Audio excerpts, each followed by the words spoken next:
But first, political news this Wednesday morning. Mitt Romney's not going to have much time to savor his victories last night. Super Tuesday is now less than a week away. And the results of the Michigan race point to some especially tough challenges ahead.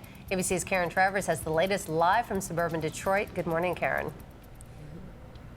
Good morning, Meg. Good morning, Rob. We're outside right now, but earlier tonight we were inside for the Romney victory party, and you could almost feel the sigh of relief when his supporters learned that they had pulled off the win in this very tight race. It was a squeaker, but Mitt Romney pulled out the win in his home state of Michigan. Wow, what a night.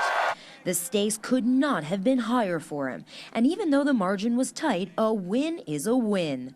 It puts Romney back on track to reclaim the frontrunner status he'd lost to Rick Santorum. And in this room are the people who knocked on the doors and made the calls and went to the polls, and it made an enormous difference. We didn't win by a lot, but we won by enough, and that's all that counts.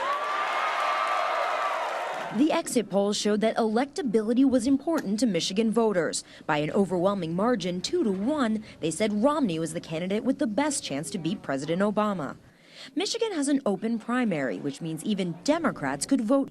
Santorum's campaign stirred up a little 11th-hour mischief, robocalls urging Democrats to vote against Romney. Romney supported the bailouts for his Wall Street billionaire buddies, but opposed the auto bailouts. It's getting harder out here in America.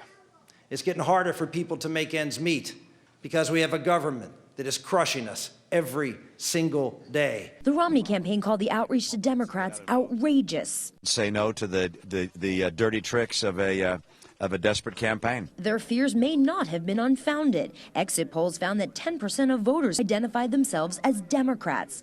Those Democrats went overwhelmingly for Santorum, more than 50%.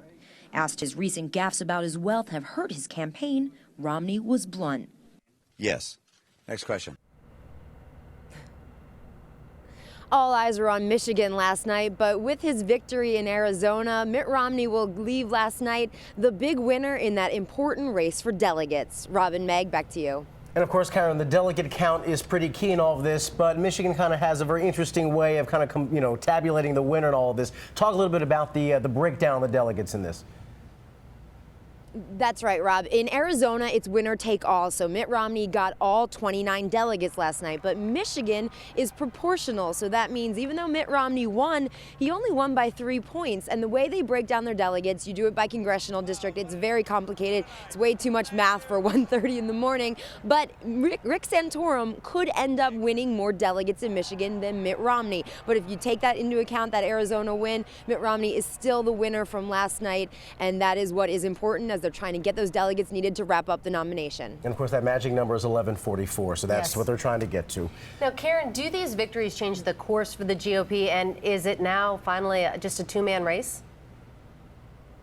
Meg, this was a big night for Mitt Romney. It was a necessary night for him. He needed these big wins, but it's probably not going to change the course of this race all that much. We're really going to be keeping an eye now on where he gets momentum, if he gets momentum. Next week is Super Tuesday. 10 states go to the polls. In the 4 biggest states that add up to nearly 250 delegates, Mitt Romney is trailing Rick Santorum. That could change over the next couple days, but that is very important. So while tonight was a big night for Mitt Romney, this race is going to go on and on and on. Rob and Meg, back to you.